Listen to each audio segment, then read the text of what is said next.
Le 12 août 1933 paraissait dans le toujours excellent « Je suis partout » la critique de François Vineuil du film américain Sinara, texte intégral.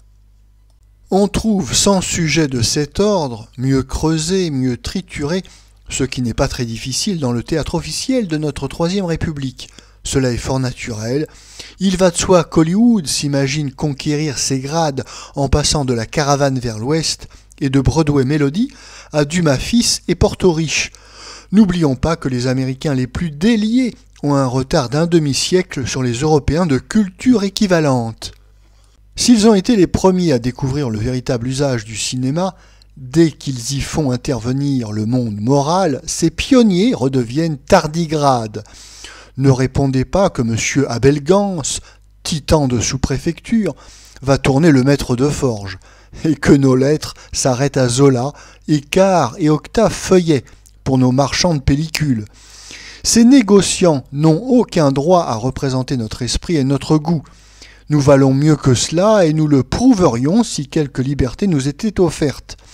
Tandis que Sinara, écho de Backstreet, peut bien représenter le dernier état de la subtilité chez les psychologues américains. La grande ambition des scénaristes de ce drama 3 serait donc de se hausser jusqu'aux roueries surannées de l'auteur d'Amoureuse. Le seul compliment que l'on puisse leur faire, c'est qu'ils sont encore trop simples pour y parvenir. Un avocat de Londres et sa femme restent passionnément unis après cette année de vie conjugale. La jeune femme part seule pour un mois à Venise. Un vieux célibataire, qui juge sans doute que la fidélité à outrance est incompatible avec les vertus masculines, entraîne le mari dans un restaurant galant et invite deux petites femmes, modistes ou dactylo. L'avocat n'a que faire de ses compagnes, mais justement, sa réserve, sa courtoisie un peu hautaine, émeuvent la plus jolie des deux gamines. Un jeu de circonstances assez bien conduit amène l'avocat à découvrir une sensibilité éperdue chez la petite plébéienne. Ajoutez qu'elle l'admire, il n'en faut pas beaucoup plus pour qu'elle devienne sa maîtresse. Il passe à la campagne un mois de vacances merveilleuses, mais l'épouse va revenir, elle est revenue. L'avocat a beau sentir son cœur partagé à un point qu'il n'eût pu soupçonner, ce n'est pas un homme à vivre dans les faux fuyants. Loyalement, il rappelle à la modiste leurs premières entrevues, qu'elle l'a assuré d'être forte le jour qui ne pouvait manquer d'être prochain où il le faudrait. Ces deux cœurs francs et tendres ont noué entre eux plus de liens qu'ils ne le voulaient peut-être. L'instant est venu cependant de les déchirer, si cruel que ce soit. Mais la petite modiste est seule, il lui est d'autant plus difficile de se rendre à la raison. Elle s'imagine 1000 compromis pour prolonger, sauver son aventure. Le jour où son amant lui adresse une lettre d'adieu définitif, elle se suicide. Jusqu'ici, nous étions dans le fait divers. Il va falloir subir maintenant la justification exigée par le code de la morale anglo-saxonne. L'avocat comparé devant une espèce de tribunal dont les attributions sont d'ailleurs mal définies. Il y a là des dames mûres et rêches qui demandent des précisions. Cette inquisition puritaine parmi les détours de la vie sentimentale et sensuelle est à peu près aussi inutile et offusquante que les disputes des vieux casuistes sur les choses de la chair. L'adultère est suffisamment honni, car l'avocat, gentleman jusqu'au bout, a défendu la mémoire de la disparue et tout pris sous son bonnet. Nous voyons cet homme probre et que l'on a eu le soin de blanchir tout au long de l'histoire, ravagé par le remords, à un point inexprimable. Grâce à Dieu, le célibataire vient mettre 2 doigts de philosophie dans le dénouement. Il assure en plaisantant que l'on n'est pas coupable lorsque votre prochain perd la tête, même si c'est pour l'amour de vous. Ce scénario, est-il besoin de l'écrire, n'offre aucune prise à l'image. Le goût de la mobilité, de la cadence visuelle que les Américains conservent jusque dans d'insignifiants documentaires, les abandonne ici. Les quelques investigations de la caméra dans les coulisses sont oiseuses. Dans une salle voisine, on voit aussi une comédie à 3 partenaires, Trouble in Paradise.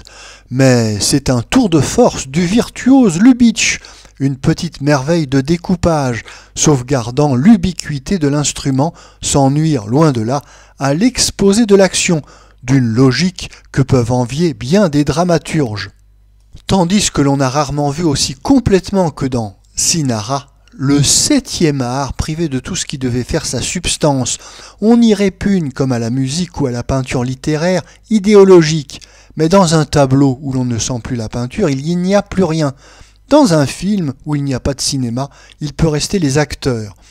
S'ils se plient aux dernières prérogatives que l'on ne peut enlever au cinéma, le grossissement, l'isolement des personnages, l'exiguïté du cadre, leur rôle devient assez différent de celui d'un adroit menton bleu, sauvant, en brûlant les planches, un texte indigent. Ainsi, d'un genre hybride et paresseux, l'on voit naître une forme, sinon neuve, en tout cas fort retouchée, plus directe, et qui peut être beaucoup plus émouvante, de l'art du comédien. Sans aller bien loin dans l'analyse de cette adaptation, l'acteur sait avec quelle inexorable minutie seront captés le moindre de ses sourires, le pli le plus léger de son sourcil. Quelques comédiens américains ont appris à jouer avec une rare subtilité de ces impondérables, qui n'ont plus grand-chose de commun avec l'ancienne mimique du muet, plus accentuée parce qu'il lui fallait tout dire. De ce théâtre à 2 dimensions, Backstreet est à ce jour l'exemple le plus parfait. Certes, l'on ne saurait comparer Sinara au poème d'amour qui nous a révélé l'admirable Irene Dunne. Nous avons peu d'inclination dans le nouveau film pour la petite amie trop fidèle, mademoiselle Phyllis Berry.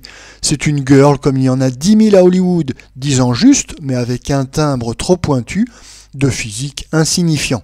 Si l'on peut suivre jusqu'au bout Sinara, c'est grâce au couple légitime Ronald Colman et Kay Francis. Ce ne sont pas des étoiles de première grandeur. Ronald Colman a un visage de businessman bien établi. Avec ses cheveux noirs, ses lèvres épaisses, ses yeux clairs, Kay Francis est infiniment capiteuse, mais l'on ignore si elle est belle. S'ils nous touchent autant, c'est qu'ils se laissent prendre sans réserve à leur rôle. Imaginez cela jouer chez nous. On choisirait M. Victor Franssen avec Mme Gaby Morley, et ce serait insoutenable. Nos comédiens ont une manière traditionnelle de défendre leur réputation, de tout déformer selon ce qu'ils appellent à tort ou à raison leur personnalité, qui devient inadmissible lorsqu'on les lâche sur l'écran.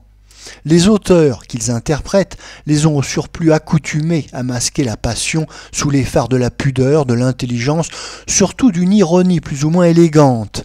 On ne concevrait pas une amoureuse de notre théâtre sans une pointe aiguë de rosserie. Madame Gaby Morley sera d'autant plus brillante que plus acide, plus capricieuse, qu'elle retardera davantage l'instant des confidences à cœur ouvert, où la vanité, la susceptibilité féminine se taisent. Entre les couples les plus émouvants du cinéma d'Hollywood, la vie des sentiments ne connaît aucun masque, ne redoute aucun ridicule. Les amants de notre théâtre vivent perpétuellement en public. Ronald Colman et Kay Francis sont seuls, sans souci d'attitude. Nous n'attendons pas d'eux des lumières inattendues sur des conflits éternels, mais leur sensibilité libérée leur permet de rendre aux apparences de l'amour une vérité qui paraissait impossible dans un spectacle. Le texte est banal, rempli de mots usés. L'on ne songe pourtant pas à le corriger, à l'enrichir. Les intonations le transfigurent, lui prêtent un insoupçonnable retentissement dramatique. Les nuances des comédiens reculent jusqu'au dernier plan le mot, ennemi de l'image. Voyez l'embarras courtois de Ronald Colman, rencontrant au restaurant les 2 petites femmes. Comment il apprend le suicide de l'ouvrière, et même comment il retrouve Kay Francis sur le pont du paquebot. Cette dernière scène étant pourtant singulièrement artificielle. Nous ne croyons pas qu'une pareille sincérité soit possible ailleurs qu'au cinéma.